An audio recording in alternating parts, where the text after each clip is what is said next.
Welcome to the MVFC First and Goal podcast. I'm Kelly Burke, and today's guest is more than just my broadcast partner on the Missouri Valley Football Game of the Week. He's also become a friend. Danan Hughes is a former two-sport star at Iowa. He enjoyed a standout career in the NFL with the Kansas City Chiefs.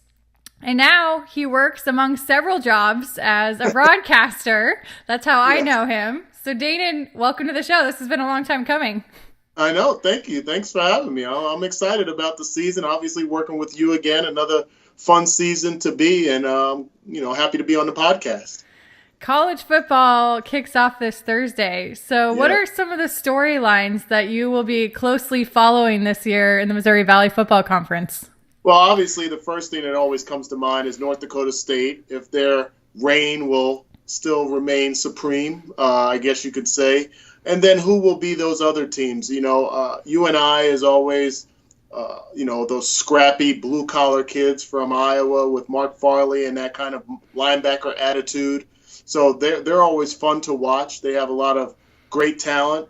And then you saw the emergence of other schools over the past few years, whether it was the Jackrabbits in South Dakota State or even South Dakota. Came onto the scene, and Western Illinois had some firepower as well. So what's cool about the Valley Conference and Valley football in general is that every week is a treat, and you and I get the huge blessing to be a part of each broadcast every week and to watch the emergence of teams, how teams battle, and it almost primes. You can understand how a team like North Dakota State can go all the way, because they play most of their worst battles or toughest battles during the regular season.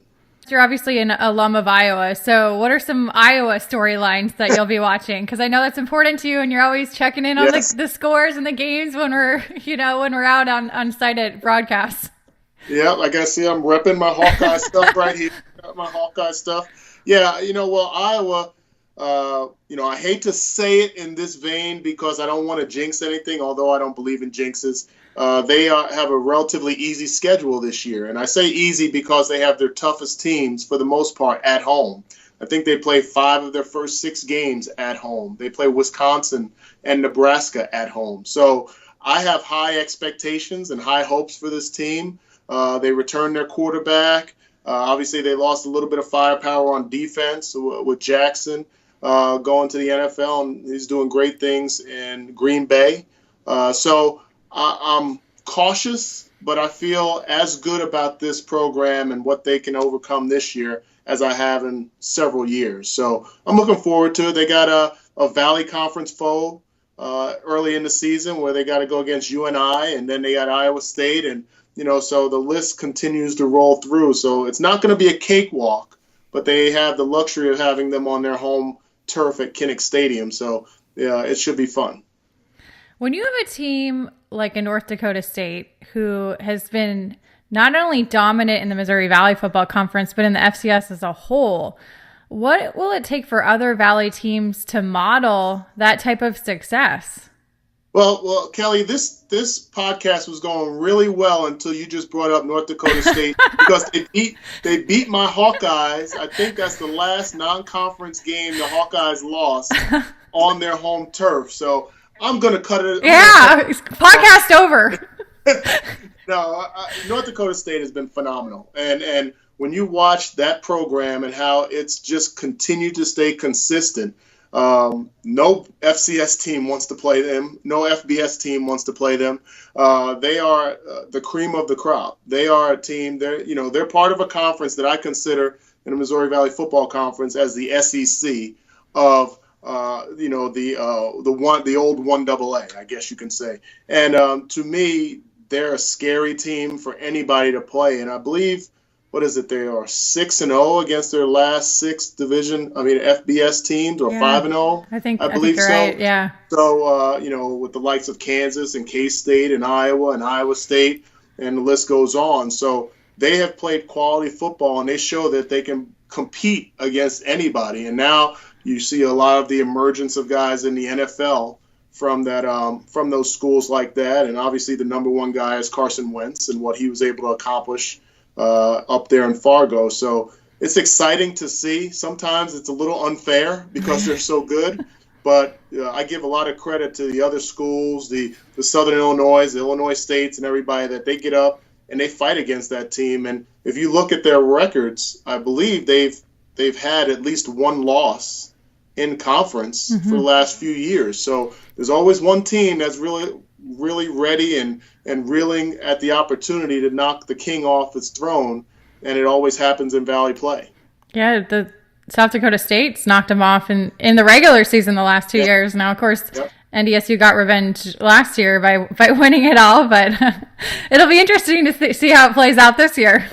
Yeah, absolutely, and that's what's going to be fun. I mean, Taryn Christian is back there in South Dakota State, and they lose some of their firepower with Dallas Goddard gone and Winicky gone. So somebody has to fill in those slots, and there's still some good, strong defense to be played up there. Rosaboom, I believe, is up there still at that linebacker position. So there's some quality play that to be had. And in Western Illinois, we have them in the first week, 2 games in the first weekend, first time. It's going to be fun. It's going to be challenging, but it's going to be fun. So a lot of excitement to be had in September and October. So speaking of the first week, I would love for you to just get into briefly what your travel schedule looks like, because especially in week 1, we have the Thursday night game, but we also have the Saturday night game. But then you also have, you work the Chiefs stuff into there too. So it gets a little crazy for you driving and flying all over the place. Absolutely. I basically at Labor Day have to take a deep breath and hold it until Thanksgiving. That's kind of how I look at it. I've been very fortunate and blessed that I do the KU football broadcast, their home opener. I do the Chiefs. Now I'm doing a pregame show. Nice. On Facebook Live, and then a postgame show that I've been doing for the last 5 years. Or actually the last 15 years, I should say. So my schedule will be when Valley Play comes along and we start our broadcast, I believe on the 27th of September. I'll fly to that game at Indiana State. I'll come back home. Then I'll head up to Western Illinois for the game on Saturday. Somewhere in between, I'll have to go and check out my daughter who plays volleyball at Truman State. I also have a daughter that's playing volleyball in high school. That's a senior here in Lee Summit, Missouri. So I have to juggle that on the Wednesday, Thursday, Friday, go to Western Illinois on Saturday, hustle back to Kansas City, and be ready for the pregame and postgame show on every Sunday during the season. So that's the biggest juggling part, is wherever I am in the Midwest, that I have to figure out a way with my travels to make sure I'm back by 9 o'clock a.m., 9:30 a.m. to prepare for the pregame show for the Chiefs on that Sunday afternoon. Not a lot of sleep going on, especially last year when on a road trip, Mike Kern, we couldn't find the car keys in the parking lot. Do you remember that?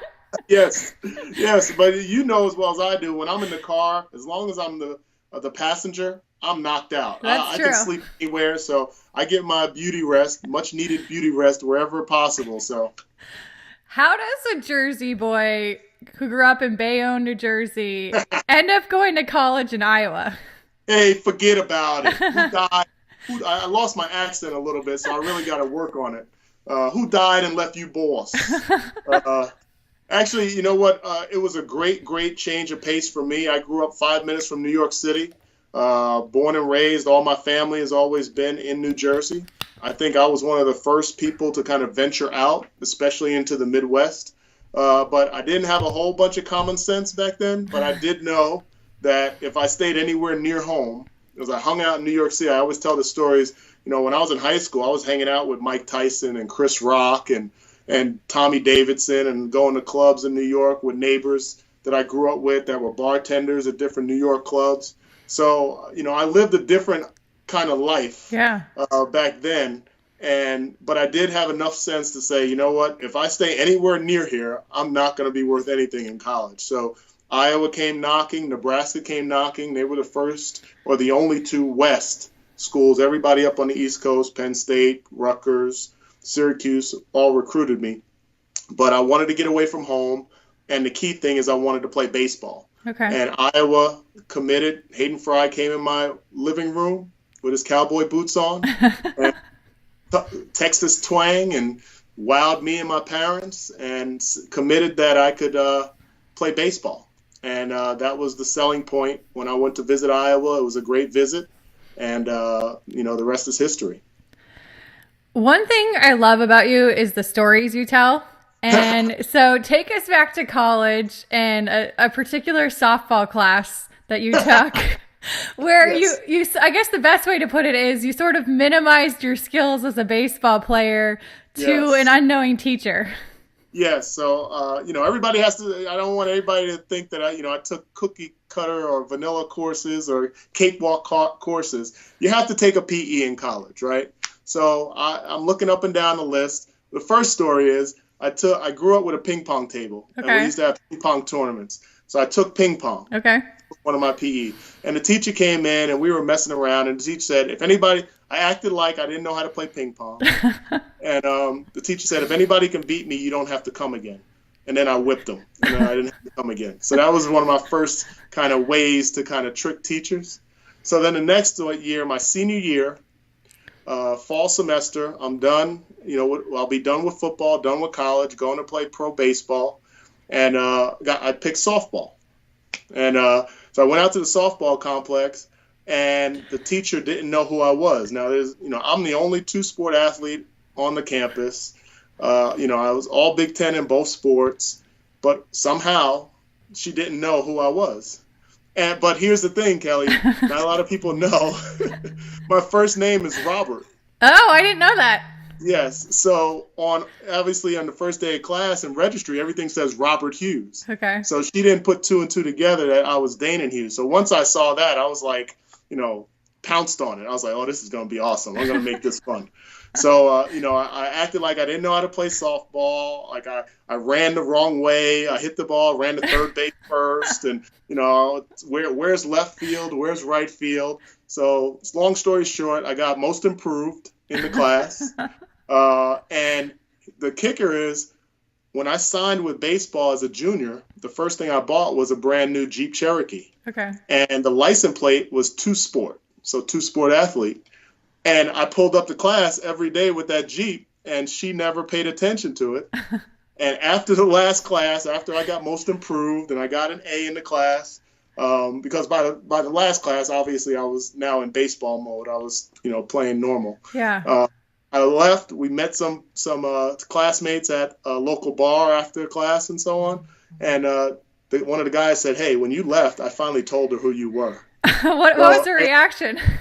She just shook her head. So he said she just shook her head, and that was it. So it made class more fun. I had a little Jersey swag in there, adding a little twist to it. But yeah, it was a great story. I love that. And so did your classmates, did they all know you and realize the backstory? And they never tattled or anything? Nobody ever told her until the end of the class, till the end of the semester. No one ever told her, but they all knew. Because, so a couple of people would call me Danan, and, there's not that many Danans in the world, especially on the campus of Iowa. So it was pretty easy for everybody else to pick up, but she just didn't pay attention. You and Youngstown State football coach Bo Pelini go way back. Yeah. What role did he have coaching you in football at Iowa, and what was that player-coach relationship like? It was very interesting dynamic because I was a very feisty, I got in a lot of fights on the football field. I was a physical receiver. I have a dark side on the football side. I got all the smiles and the giggles and the fun stuff, but I got a little dark side when it comes to football. And Bo was the same way. I mean, he was a feisty guy. So he played safety. I played receiver. So I would cut block him and crack back, and we would get in fights and battles. And his first coaching job, literally, we played them in November. He turned around and was my receiver coach in January. His first job was a GA at Iowa. So he went from Ohio State to Iowa, and then within 60 days, he was coaching me. Fast forward, we have a great relationship, a great friendship to this day. He respects me. I respected him. And, there was never any hard feelings. It was just competition back then. Fast forward, we play Ohio State that year. So he's our coach now. He comes in. He probably won't want to tell this story, but too bad. So he comes in and he tells us some keys about Ohio State and what they do defensively, like he should. He's the coach. And he tells us what trick play will work. So we're playing Ohio State, up in Ohio State in the horseshoe, and we run this trick play. And basically they come out with a full blitz, and the guy that's supposed to guard the tight end always blitzes, and they figure they'll get to the quarterback before we figure out that the tight end would be wide open. So he dialed it up perfectly, and it was our game-winning touchdown against Ohio State in that game, a 70-something yard little dart pass. It was like a 5-yard pass that our tight end ran for 70 yards for the winning touchdown in that game. So Bo, that's what I love about Bo. His allegiance was his school, but his allegiance also was his job, and that's why he's been such a flourishing coach ever since. Yeah. As we've mentioned, you were a two-sport athlete at Iowa and a standout in both baseball and football. How did you balance the rigors of both sports and then, I'll throw in the academic part of it too? Yeah, people always ask me and make the assumption that it was hard. And it was challenging, but I wouldn't say it's hard. And the reason why is because that's how I grew up. I played baseball, basketball, and football growing up. I never had an off season, never had off days. We played in high school. Our last regular season game was Thanksgiving morning. We had a Thanksgiving Day game, and our first basketball practice was the day after Thanksgiving. And then basketball went through, and then the first baseball practice was right after. So it was just never ending for me to play all three sports. So when I got to college, I think a large part of what helped me be successful, helped me stay focused as an athlete and as a student, was I had no days off. If you look at, maybe even the history of college football or histories of different schools where players are academically ineligible, get in trouble off the field, it's usually during the spring season or the summer that happens. Well, I was playing baseball during the spring, and then I was traveling and playing baseball in the summer. So there was never a time where I had a lot of ample time to kind of get away from what I was focused to do and try to be successful at. So although it was challenging to stay on the grind all year long, it was necessary for me because I don't think I would have had the discipline to be the student athlete that I should have been if I didn't do it. You alluded to the dark side, this little bit of fiery, passionate temper that you had. So where did you learn to tone it down after football? Well, it was challenging. One, actually, when I was playing football with the Chiefs, I kind of changed my life around. I became a Christian young man, father, accepted Christ as my Savior, and that changed me a lot. Now, it was challenging because I was trying to balance how do I go and hit people in the head in the name of Jesus on the field type of thing. And, it sounds funny, but it was really a challenge because I fought all the time on the field. Whatever was necessary to do, I was a special teams, kamikaze, running through the wedge block, kickoff coverage, kickoff return, all that stuff. And I would play, 65 plays on offense with the Chiefs. I'd probably play 25 plays as a backup reserve receiver, and 20 of them were running plays. So I was the guy. Marcus Allen was the running back, and I was the one that was blocking downfield and doing all the physical stuff. And so I developed a light switch. I developed that before the game I can be, playing cards with guys in the locker room, talking trash, having fun. But as soon as our strength coach, Redman, would come into the locker room, he'd say, 5 minutes till game time. And it was like that. And it was like, okay, now it's time for business. I hate that person across from me. He said something about my mother. He kicked my dog. He spit on me. Whatever is necessary, I hate him. And that's what it was for that 60 minutes until the game was over. And then I was able to kind of turn it back off and be there. So that development of a light switch kind of helped me regulate and allowed me not to have, any negative stuff carry over off the field, socially. So it was just one of those things where I took the game personally. Mm-hmm. I was passionate about the game, passionate about baseball. One of the things in baseball, so I'm telling you all these stories, man.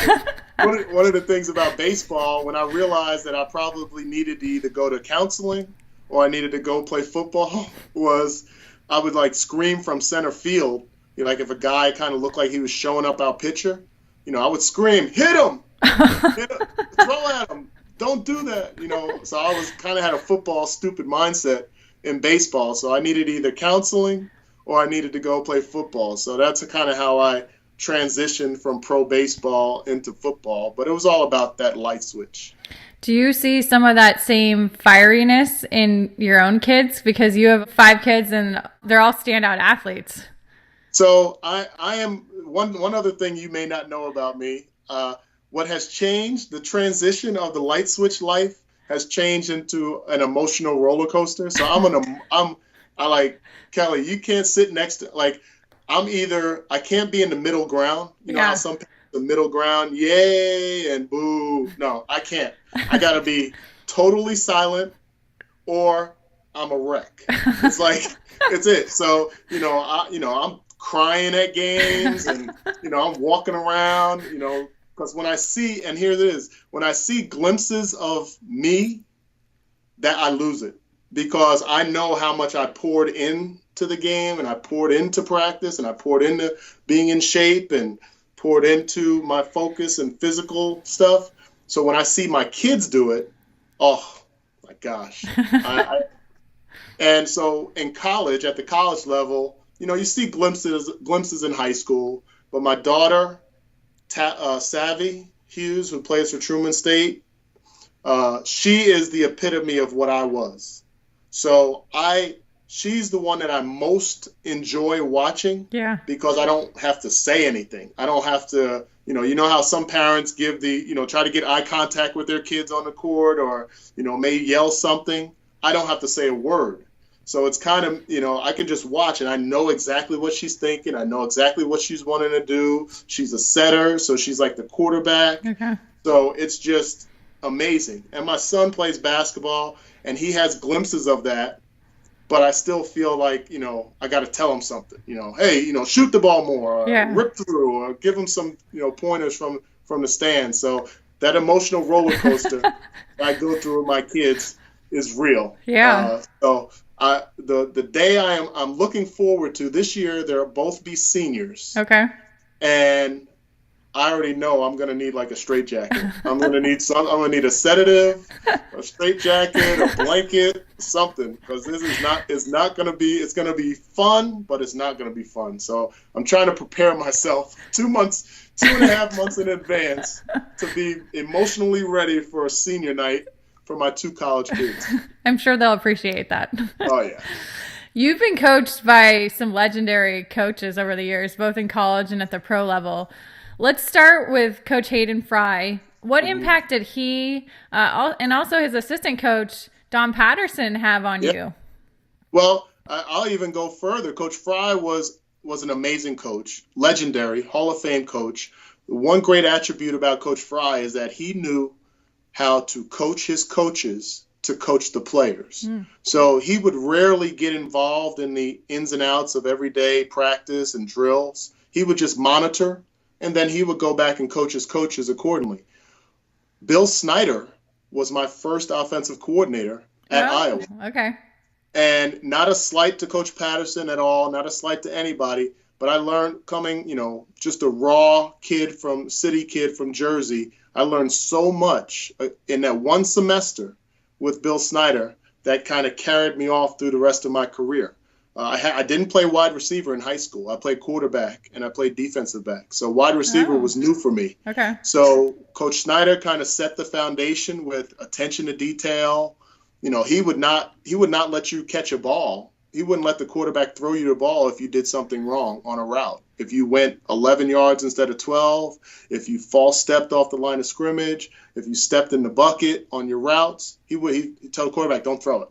So you would, in order to try to display your skills to get playing time, you had to do things right as exactly as he wanted to.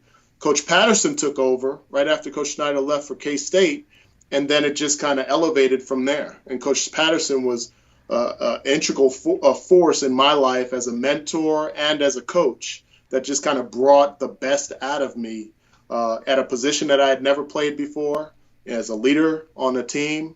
It's been a joy. It was a joy, obviously, earlier in my tenure. I think I've been doing Missouri Valley football for 10 plus years, maybe 12-ish, I think. Okay. And Coach Patterson obviously was a staple at Western Illinois for many of those years. So it was always a treat to be able to get back and call the games up in Macomb with him on the sideline. But yeah, some legendary coaches indeed. Well, and then when you get to the Chiefs, you're coached by Marty Schottenheimer. Yes. And yes. How did he shape you not only as a player, but as a man? Well, Marty was great because, I always appreciated coaches that kind of wore their emotions on their sleeve, that you knew that they cared about you. And Coach Fry was like that. Coach Patterson was absolutely like that. Dwayne Banks, as the Iowa baseball coach, was like that. So I've been very fortunate to have coaches string all the way through pros that really cared about me as a person. And me and Marty clicked. He liked tough, hard-nosed kids. I remember the first training camp practice, I got in a fight with Dale Carter. Dale Carter is probably one of the best defensive backs to ever play the game, to me. And I played against a lot of them.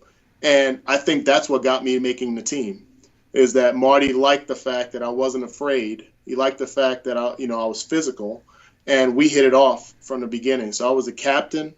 He voted me captain 4 times in my 6th year. I hadn't even played 6 games in the NFL. In my 2nd year, I was a captain.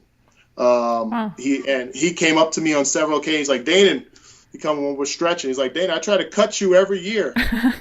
And I said, Marty, I'm gonna make it the toughest decision you ever have to make. And he just laughed it off, and then I'd be there, lo and behold. So great relationship, a lot of respect for him and his family. My conversation with Danan Hughes continues in just a second, but if you're enjoying this edition of the MVFC First and Goal podcast, check out all the Lineup Media Group offerings, sports and non-sports podcasts. Now back to the show. You were drafted by the Brewers in the 3rd round of the MLB draft after your junior season in college. Yeah. How did you end up going the football route then professionally, especially after your senior year? I believe you got injured, and so your draft status, you went from projected a 2nd round pick. I think you fell to the 7th round.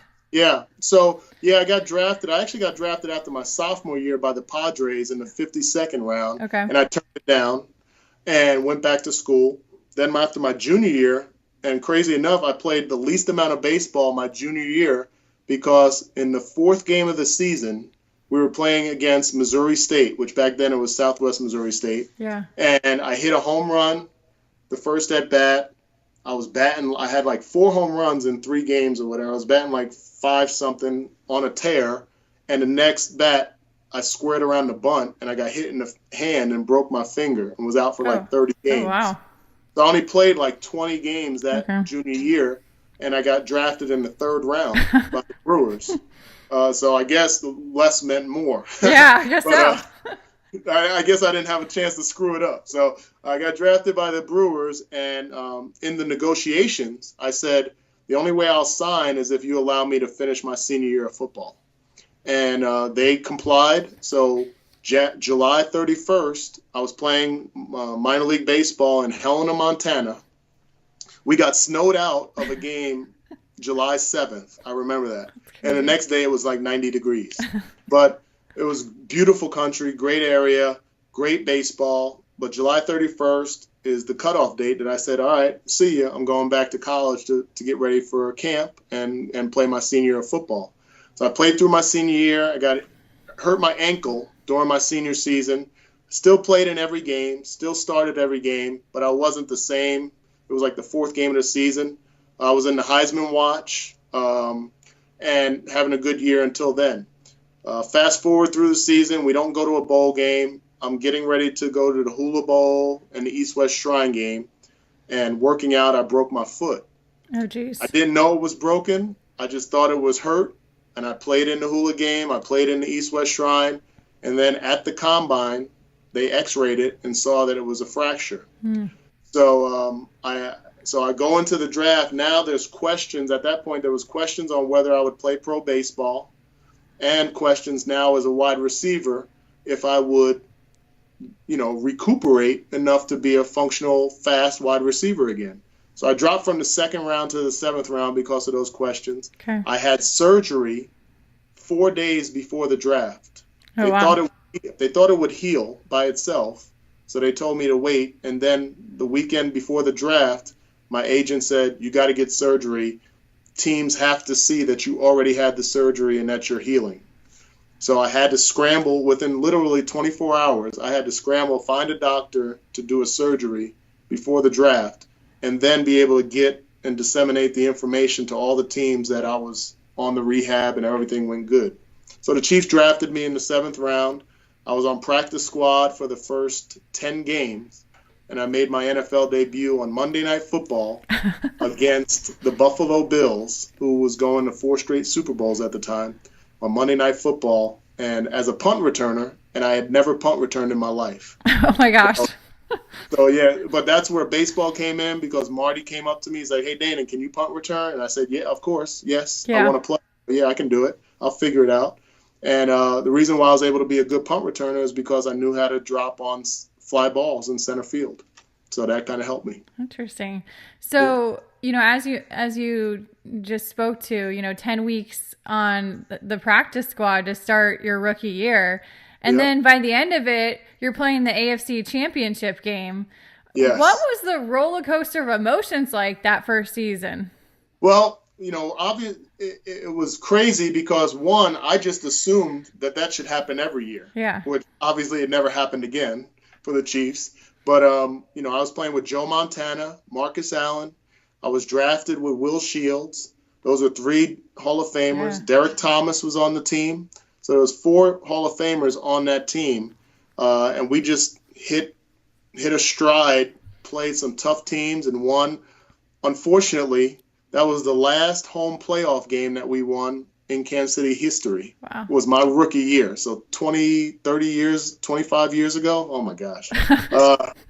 So they've had some tough times at Arrowhead in the playoffs. But we won a tough game at Houston when they had Warren Moon and they went 14-2, and then we went to Buffalo again and we lost in the AFC Championship. So it was tough. Joe Montana got knocked out of that game with a big concussion before halftime, and it was cold. You remember the movie Cool Runnings? Yeah. Oh, I love that movie.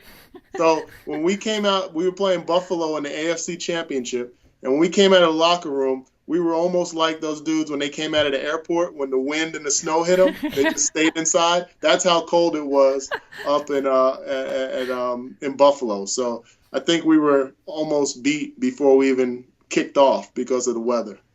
So you're playing with these Hall of Famers. What did you learn about success and preparation from the Joe Montanas, from the Marcus Allens of the world? Well, I learned one from Marcus how to be a pro. Actually, Marcus Allen, he would walk around, and when you say, "Hey, what's up, Marcus?" he'd say, "Hey, what's up, pro?" And he would say that to a lot of guys. Not every guy, though, which was also very interesting. He would say it to a lot of guys, but not every guy. Yeah. But he was a professional, a consummate pro. How he practiced was how he played, literally. He would run to the end zone on every practice rep. You'd have to wait for him to come all the way back. So his conditioning was phenomenal, attention to detail, leadership. Joe was cool, calm and cool all the time, never raised his voice, just what you would say is a picture of a pro. So to be able to have those guys in the offensive huddle with me and me learning from them and learning the speed of the game was amazing. And I'd like to say I carried some of those attributes along throughout my career, but it was a great way to kind of get baptized in the NFL, is to be around those kind of players. Yeah. Arrowhead Stadium, it's considered, if not the loudest, one of the loudest places to play in the NFL. And what stands out about playing in that atmosphere week in, week out? The noise. The noise back then was deafening. I mean, it didn't really affect us on offense, but when we were on defense and the other team was on offense, or we were on special teams, you couldn't hear the person next to you. And if you go back and Google there's a game, I think we are the last team that was given a penalty because of home crowd noise. Against the Denver Broncos, they stopped the game and they warned our fans that if we got any louder, that the offense, we would get a penalty while John Elway was on the field. Wow. And obviously that just stoked everybody to get louder. Yeah. And I think we wind up getting a penalty. So Arrowhead was amazing. It was kind of a graduate step from Kinnick Stadium at Iowa. So I was kind of used to, rabid fans and the noise levels and stuff like that. But I would not have wanted to be an opponent in Arrowhead back then. I never got a chance to play on the other side of the field, obviously playing all 6 years with the Chiefs. But the rabid fans, they love the Chiefs, past, present, wherever you are. If you're ever a part of a Chiefs team, they love you here in Kansas City. So it was an amazing experience and still has extended for the last 20 years. You entered the NFL in 1993, and I think, correct me if I'm wrong, but you spent 6 seasons in the league? Yes, six seasons. So a lot of pros have trouble making the transition to post NFL life. You did not. Why is that? Well, I was very fortunate. Like I said, I've been very blessed in my life. And when I spent the last training camp with the New Orleans Saints, and I got released, Mike Ditka was the coach. That was a train wreck. And I got released down there, and I went home, prayed with my wife, and just realized, you know what, it's time to be done with football. It's time to transition. And I think what a lot of players, the downfall that a lot of players have in their transition is that they don't know how to cut the cord. And I had a peace of mind that I can be done. I was married, had 4 kids, 4 of my 5 kids at the time, and it was done. And so I made a phone call to my agent. I said, hey, I love you. You did a great job for me, but don't call me again, literally. And then I called the Chiefs, and I said, hey, we're moving back to Kansas City. You have anybody I can talk to about a career? I don't really know what I want to do, but I'm moving back and I'm done with football. And they were extremely helpful, the Chiefs player programs department, with getting me in contact with bankers. And then I spent 14 years in mortgage banking here in Kansas City with U.S. Bank. And in between that, I started a broadcasting career. Yeah. And I've been able to do that for the last 15 plus years too. So I think that, to answer your question, I think a lot of players, and I saw a lot when I was making the transition, that were still trying and fighting and scrapping to get back in the league. You wind up spending a lot of time, a lot of money, and there's no guarantees. And so I was fortunate. And now you also work in sales now too, for Bennett Packaging. Yeah, Bennett Packaging has been awesome. I was in U.S. Bank for 14 years. About 5 years ago, I transitioned into Bennett, so I'm a salesperson. We do everything on boxes and displays and pictures and packaging. So it's been awesome to be a part of it, and it's been a blessing because the ownership there, the management there understands, what I do on television and radio and the travels. So they're open to it. Obviously, it's about production, so I still am able to mix and mingle, and that's kind of my thing. I like to, interact with people. I like to connect with different people. I don't mind having these kind of conversations with people. A lot of companies want to hear some of these stories, and if I can provide a product, whether back then it was a mortgage or now it's a box or a package or a display that you see in many retail stores that we do, it's great. So I work with some large companies and Coca-Cola and some other companies all around the country that use regular boxes, brown boxes, different colors. And the cool thing is, you probably walk by boxes. Everybody walks by boxes and stuff every single day, stackers and pallets and pallet skirts, and you don't realize how big of an industry it is. And so it's been a blessing to be a part of. Yeah. You've talked about the broadcasting you do for football, but for people that don't know, you're an analyst for Missouri Valley Conference basketball games. You're an analyst in the Big Ten for baseball. What is it about broadcasting that's been such a good fit for you? Well, it was my major in college. I graduated with that degree. From the time that I started getting interviewed as a player at college, I started to grow with a comfort in front of the camera. Mm-hmm. And I feel like I can speak well and I can relay aspects of the game in a way that people can enjoy it. I can break it down in a way that a kid can watch and understand and an adult can watch and understand. And so I think the natural progression was to get into broadcasting, and Mike Kern and the people at Missouri Valley Football Conference have been awesome about keeping me on every single year. And the Chiefs opened the doors up for me to be a part of their program. Multiple radio stations here in Kansas City have me do segments, come in and sit in for holidays and do hours at a time. And then the Big Ten Network came about 10 years ago, and they needed some baseball analysts, and somebody referred me. And I went on, and now I do probably more baseball than I do football, which is weird because most people know me from my NFL career. Yeah. So, but baseball has always been my first love. It's still my first love. I love everything about baseball. I coach baseball, 16 and 17-year-old travel teams. Have a lot of kids that have been drafted or go to college to play baseball. So the science of the game of baseball is awesome, and the action of the game of football is awesome. And basketball has a little bit of mixture in there too. So it's been fun. You're married. You mentioned the 5 kids. You also have 3 grandkids. How do all, not only your own kids, but the grandkids, how do they all keep you grounded? Well, I've been trying to get my senior citizen discount at McDonald's. What is it, like the Golden C? But they won't give it to me. I don't know what it's about. But my wife has been incredible. You know, she's from Jersey. I'm from Jersey. We live out here in Kansas City. Our oldest daughter is 31 years old. Our youngest daughter is 17. We have 3 kids, 3 girls, 2 boys total. My oldest son served in Afghanistan. Oh, wow. I didn't know that. Yeah, he served in Afghanistan, and now he works here in Kansas City.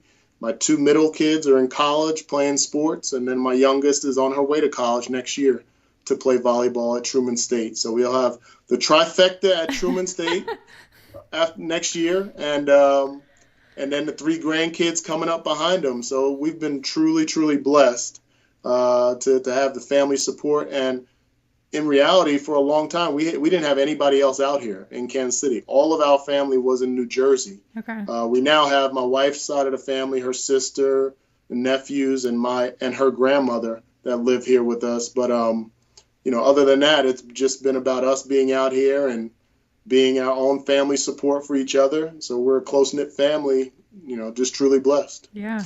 You were invited to be a Kansas City Chiefs ambassador. How did that come about, and what does that entail?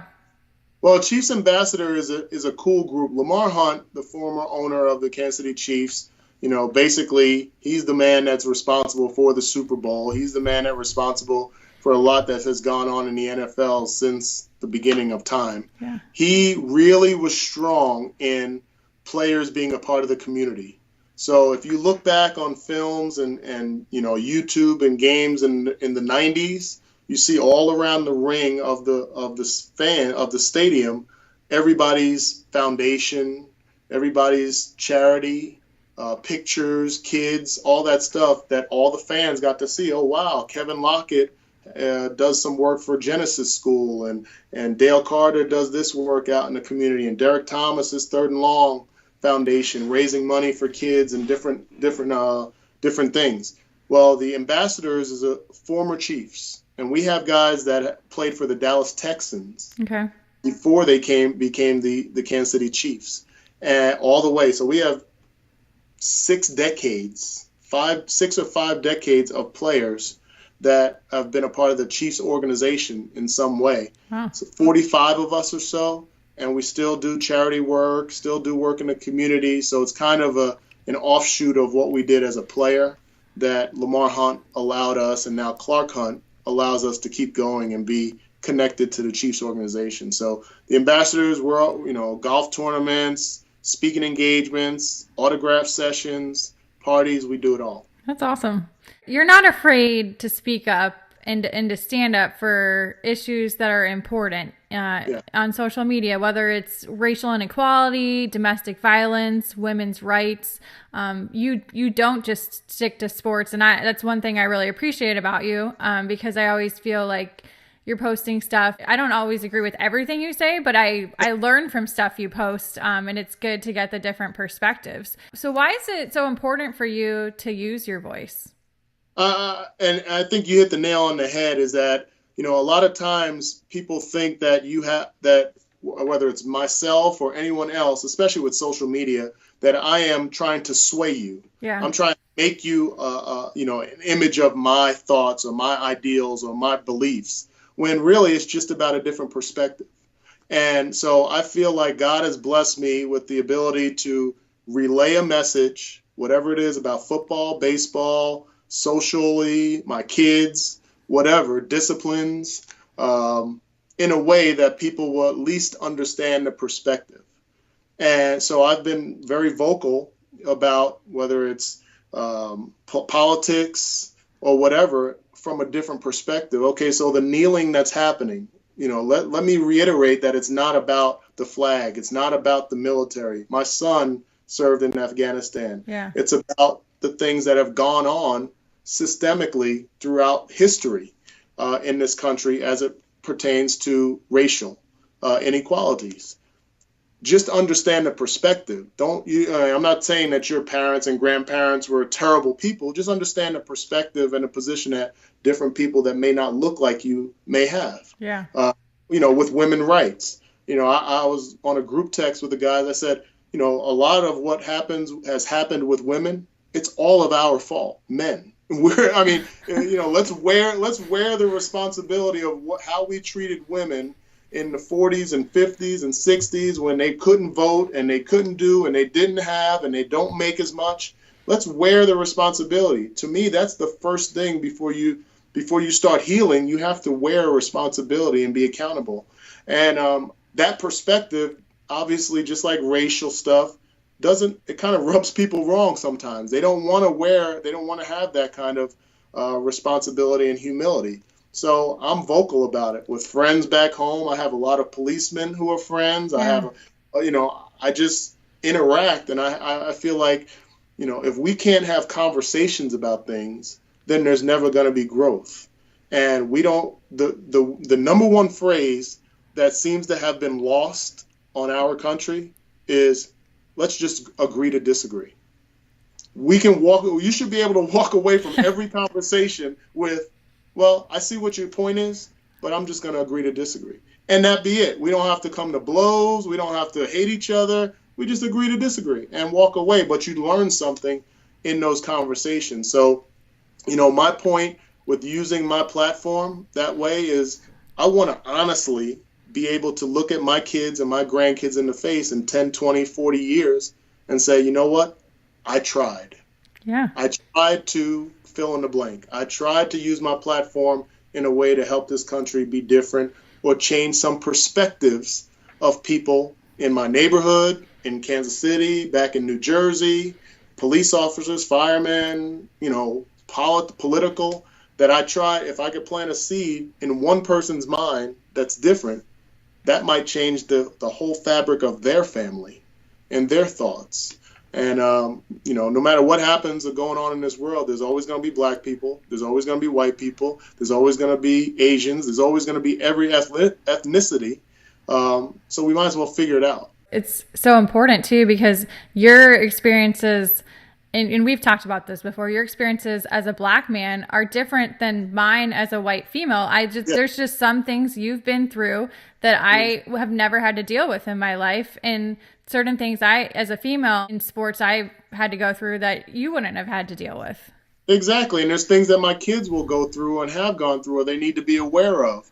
For white America, good, bad, right or wrong, indifferent, whatever, there's certain things that you have to tell your 17-year-old kid when they first get their license that I have to tell more to my 17-year-old kid. That's life. Yeah. Whether it happens to him or not, it's evident in what the society that we live in.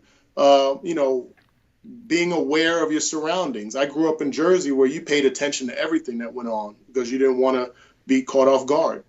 But my kids grew up in suburban Kansas City. They don't walk to school. They don't walk to the store. They don't have to pay attention to alleyways and different things like that. And so there's a perspective that they will never understand unless I teach them.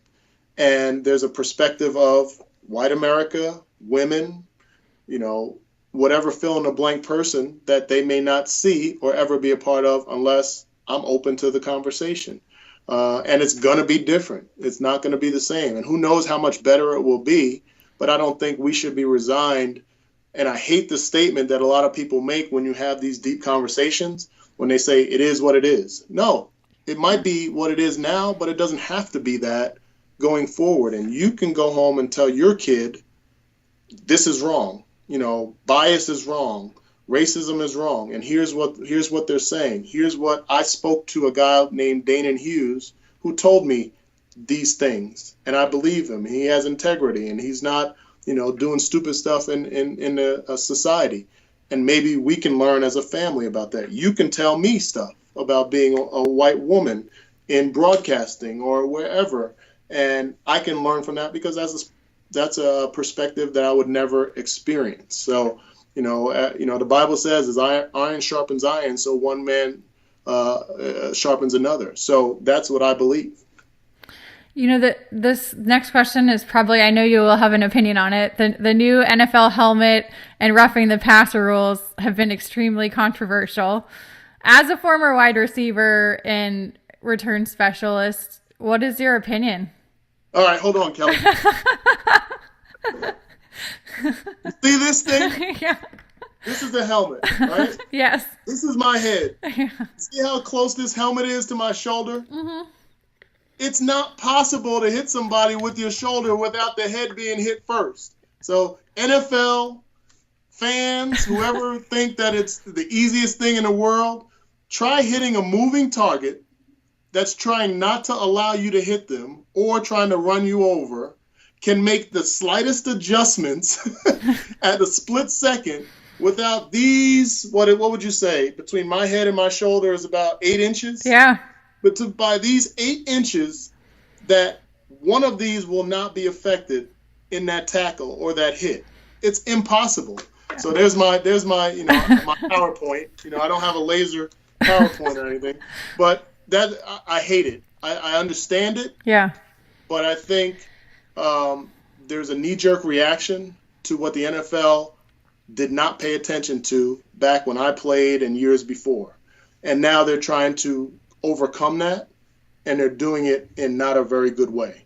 The bigger part, and I've tweeted about this as well, is the money that they take away from players for doing something that's unreasonable or expecting something that's unreasonable. There's a kid that got a $20,000 fine for hitting a quarterback correctly, I would say. Yeah. Every way that you would ever teach a Pop Warner kid all the way through the NFL on how to tackle. He got fined $20,000. Players don't make $20,000 during the preseason. So he basically paid to play in the NFL that week. Or he played for free. To me, that's an atrocity. Yeah. And the fact that the NFL wants to make it seem like, well, all the money goes to charity. It doesn't go to my charity. It goes to a charity that the NFL decides. You're taking money out of my pocket. If I was a defensive player in the NFL, I would strike. I would want to lead a revolt and a protest against the NFL because these rules are unreasonable.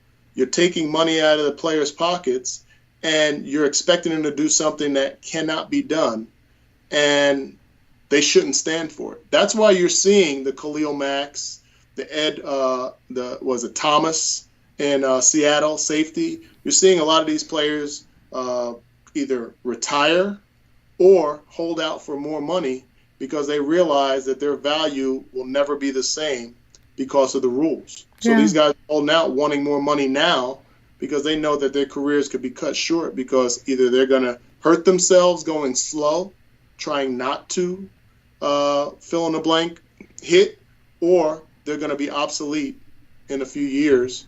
Aaron Donald, not signed a contract yet. All these stars that are either playing on borrowed money or not playing on their valued money because the rules don't lend itself to that. So what do you think, since the NFL's overcompensated so much, what do you think is the solution long term to all the CTE and the concussion? It all ultimately stems from that stuff. Yeah. So here's what I would have thought that the NFL would have done and should have done 10 years ago, when everything started to come out about concussions and the movie came out, 5-6 years ago or so with Will Smith. They should have came on and said, we dropped the ball. For years, for decades, we didn't realize the impact. We didn't treat it as we should have once we did realize it. Here's what we'll do. Every NFL city and Major League city, you will have 3 to 5 psychologists and psychiatrists that you can go to any day of the week as often as you need if you're a former player. You will get the proper treatment for free with those places if you or your spouse or your family feels like you are declining in your mental stabilities. Going forward, this is what we'll do with the rules of the game. As far as it is on the game day, to me, you should have, just like in college football, you have a replay booth that if the speed of the game is so fast, it's impossible for a referee that's standing still to judge whether you had ill intent or not ill intent, whether you used your helmet as a weapon or so on. Have somebody in the booth, guy throws a flag on the field, before the flag lands, there's somebody in the booth that's already looking back at that play to be able to say, yeah, that was just normal football, or that was a targeting, and then assess the penalty and then justify the fine afterwards. The NFL seems to be taking an easy route by knee-jerk reaction with these players and the referees on the field in the preseason throwing flags on every play, no receiver, defending a defenseless receiver, garbage, all that stuff. Yeah. I think they've opened a door that was unnecessary, and it'll affect the game. It'll affect the players for years to come unless they make the necessary adjustments. Danan, I've kept you almost an hour, which was not my intention. Anything else that you would like to share that you think is important to know?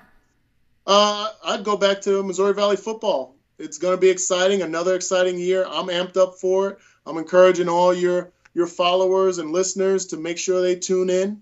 I'm very interactive even during the game on Twitter and Facebook with pictures from the booth and comments and stuff like that. So join us for the full experience of Valley football starting in September. So I'm excited about it. So that's probably my last piece. Football is a great game. It's flourishing, contrary to what people think. The NFL, and they feel like they hear or see on different publications, the NFL is king. It's going to remain to be king. And that's from a baseball dude in me. So I know it. So I think everybody else should know it. Well, Dana and I will see you in a couple weeks, and look forward to amping things up and, more stories to come in the car rides, right? Absolutely. Thanks for having me. You're welcome. If you like what you heard from Danan Hughes in our MVFC First and Goal podcast, please do us a favor and share, subscribe, and leave a review. lineupmedia.fm also is home to many other sports podcasts, shows like Bleacher Bums, 11th Inning Stretch, and Performance Nation. You can also find us on iTunes and Stitcher. Go Chiefs! Go Chiefs, yes.